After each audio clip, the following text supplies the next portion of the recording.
Lobizón, de Ernesto Díez Alcántara, incluido en Páginas desde la Oscuridad, Antología de Cuentos, Los Publications, 2022. La luna llena brillaba soberbia sobre los campos secos de Fócide, cerca de la mítica ciudad, hoy ya en ruinas, de Delfos, que hace muchos siglos había sido considerada el centro del universo. Nicolás Rezzi ya no se sentía el mismo. Sus ojos inyectados de sangre parecían hipnotizados por la belleza de la inmensa Serene, que a esas alturas de la noche ya había bañado con su luz azul la totalidad de la campiña griega. En la pequeña casa de la familia Papadopoulos, la cama de la pequeña María aparecía vacía y deshecha, mientras que las hojas de la persiana se movían en sus goznes y las cortinas revoloteaban a causa del fuerte viento otoñal. Fuera de la casa, y a no más de 1 kilómetro, Nicolás, o lo que quedaba de él, aullaba en una especie de serenata, mientras que la pequeña María, de apenas 15 años, yacía entre los altos pastos con el cuello torcido y una grotesca herida sobre el mismo provocada por múltiples mordidas. Su prístino camisón blanco estaba ahora lleno de sangre y lodo, y una de sus extremidades superiores había desaparecido. Nicolás seguía ofreciendo su canto a la hermosa luna con el hocico empapado de sangre. Los Rezzi eran nuevos en la región. Hace no más de 2 meses habían cambiado los paradisíacos paisajes de Leucade por la misteriosa y roja llanura de la Fócine. Petro Rezzi se había casado con la madre de Nicolás y lo había adoptado un par de años antes de dejar Leucade por motivos que sin duda tenían relación con las habladurías que empezaron a circular por el pueblo sobre el comportamiento de Nicolás. Varios eran los que lo habían visto andar por las laderas del pueblo desnudo y en estado alterado a altas horas de la noche, especialmente cuando brillaba la luna llena. Los Rezzi decidieron abandonar Carva cuando una serie de desapariciones de jovencitas azotó la región. Para fortuna de los Rezzi, nadie desapareció en el pueblo de Carva. El padre de familia no esperó a que las desapariciones se relacionaran con el extraño comportamiento de su hijastro y puso tierra y mar de por medio entre los rumores y su familia. El amanecer en la Fócide hubiera sido tan hermoso como siempre, con su inigualable color rojo, gracias al reflejo del sol en la roja caliza del monte Parnaso, a no ser porque unos pastores, al alba, encontraron la terrible y trágica escena protagonizada por el cuerpo semidesmembrado de una bella moza. Se consideró que su muerte había sido a causa del ataque de una manada de lobos, algo poco probable pero no imposible en esa zona continental de Grecia, pues los voraces digitígrados bajan en otoño desde las laderas del Monte Pindo y siempre cunde el pánico entre los pastores de la zona, aunque los ataques a humanos han sido más bien escasos. La noche de la muerte de María Papadopoulos, el viento había traído a la pequeña comunidad el aullido que, a juzgar por la potencia del mismo, debió pertenecer a un lobo de enormes proporciones. La familia de la difunta estaba destrozada. La hermosa moza fue sepultada 2 días después con vestido de novia y argolla de matrimonio, como es costumbre entre los ortodoxos. Al funeral asistieron también los Rezzi. Nicolás estaba especialmente compungido, pues María había sido la primera persona que le había hablado una tarde de domingo en la plaza del pueblo. Entre ellos había nacido una amistad de manera casi inmediata. Nicolás era solo 2 años mayor que María, así que fue bastante natural ver al par socializar a los ojos de la comunidad. La última vez que habían sido vistos juntos fue exactamente el día de su muerte. Habían caminado juntos de regreso del Pantopolio, tienda de provisiones en griego, en donde ambos habían hecho las compras de la familia. A pesar de la tristeza que embargó al pueblo por unos meses, la vida de la comunidad siguió sin grandes cambios. A excepción de su familia, que seguía portando el luto, parecía que únicamente Nicolás extrañaba a la bella joven. Su relación había sido breve, pero para Nicolás, que no estaba acostumbrado a hablar con chicas, había sido su primer contacto con lo femenino, con el misterio de la mujer y con las emociones que se sienten en el estómago cuando se está cerca de una de ellas. Había sido su contacto con la magia, y se lo agradecía al Monte Parnaso, casa de las musas. La muerte de María fue un episodio muy doloroso para Nicolás. Su madre podía verlo en sus ojos y en lo taciturno que se había convertido. Ella sufría porque sabía que su hijo era completamente ignorante de su condición.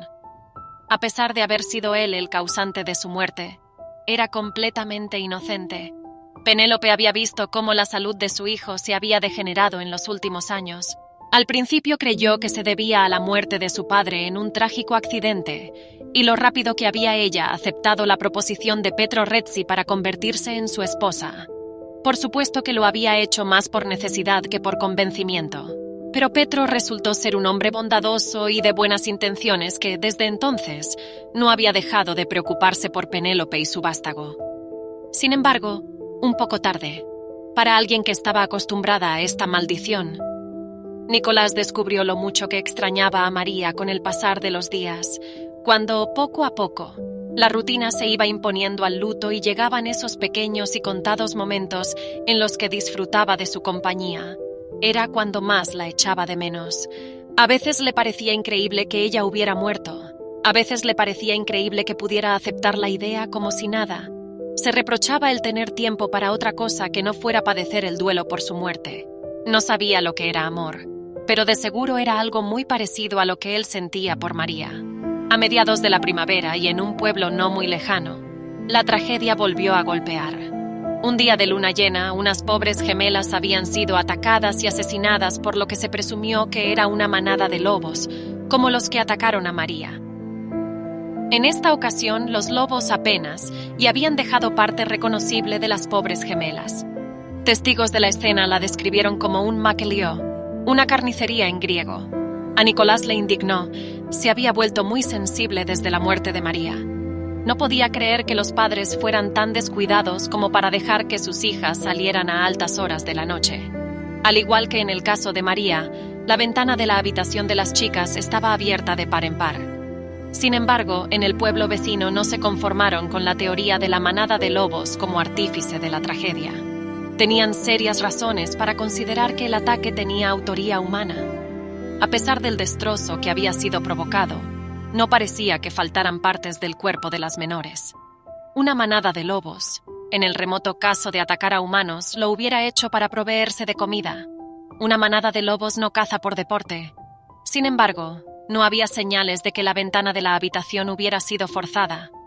Todo parecía indicar que las dos jóvenes habían salido por propia voluntad de casa. En este detalle, el caso de María y el de las gemelas era idéntico.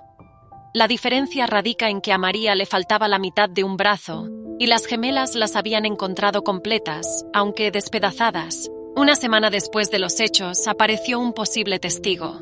Se trataba de un niño de 7 años, vecino de las adolescentes. Decía que había visto cómo las dos chicas salían por la ventana de la habitación. Se había levantado de cama porque los aullidos de los perros del pueblo lo habían despertado. Estaba asomado por su ventana, intentando hacer callar a su propio perro, cuando vio que las dos chicas salían por la ventana. Le pareció muy extraño, no solo porque la ventana era bastante alta, sino porque las dos chicas, después de saltar toscamente, caminaban de modo extraño, como si estuvieran todavía dormidas. Lo había contado a sus padres, pero a ellos les dio miedo hacerlo del dominio público. Sin embargo, cuando vieron que los habitantes del pueblo empezaron a hacer una indagatoria más seria, no lo pudieron callar más. A raíz del testimonio del chico, empezaron a abundar las teorías, la mayoría de ellas basada en la superstición. Para unos, esto era trabajo de Licaón que, a pesar de ser natural de Arcadia, se decía que seguía vivo y que continuaba aterrorizando de vez en cuando a los campesinos griegos. Para otros, este era el trabajo de un bricólacas, vampiro, y apremiaban al pueblo para que fuera al cementerio a examinar si la tierra de alguna tumba estaba removida. La excitación colectiva pronto se contagió a los pueblos vecinos, y en más de un cementerio, varios cuerpos de fallecidos recientes fueron exhumados y padecieron decapitación póstuma. Lo cierto es que después de la euforia ocasionada por las exhumaciones, las cosas estuvieron calmadas por bastante tiempo en toda la región. Sin embargo, un año después, y otra vez a mediados de la primavera y en plenilunio, un nuevo pueblo se hundió en la tragedia. La víctima había sido una chica de 18 años y que estaba próxima a casarse. Esta vez, sin embargo, la víctima había salido por la puerta y no por la ventana, y había hecho suficiente ruido como para alertar a varios habitantes del pueblo. Un par de ellos la habían seguido a una distancia prudente y habían sido testigos de la siniestra escena. En medio de una pradera, un hombre desnudo había atacado a la pobre mujer y ella no había hecho nada por defenderse. Ni siquiera había gritado cuando la bestia le había mordido uno de los senos. Ellos intentaron intervenir, pero se encontraban demasiado lejos, así que gritaron esperando que el asesino se asustara y se diera a la fuga. Lo cierto es que lo único que lograron fue incitar al atacante a terminar su obra más rápido. Antes de que pudieran llegar, ya había desnucado a la mujer y a base de unos potentes zarpazos le desgarró la carne de su vientre. Partió de la escena a una velocidad inhumana. El terror se apoderó de la región y la preocupación se apoderó de la madre de Nicolás. Había llegado la hora de mudarse. La familia Rezzi, alegando que el padre de familia había conseguido un trabajo en las aduanas de El Pireo, se marchó del pequeño pueblo de la Fóside. Nicolás fue ingresado por su madre en el recientemente inaugurado hospital psiquiátrico de Daphne. No opuso ninguna resistencia, pues en su mente estaba aún fresca la escena en la que mordía el seno de una joven y después la asesinaba. Cuenta el personal del psiquiátrico, entre muchas otras historias terroríficas, que hay un hombre que, en algunas noches de luna llena, aúlla como lobo. Y no en menos ocasiones, se han encontrado pacientes jóvenes, del sexo femenino y en estado de sonambulismo, intentando abrir la puerta de la habitación en donde se encuentra aislado, dada su condición, el señor Nicolás Rezzi, ingresado en 1930 y diagnosticado con licantropía, entre muchos otros padecimientos.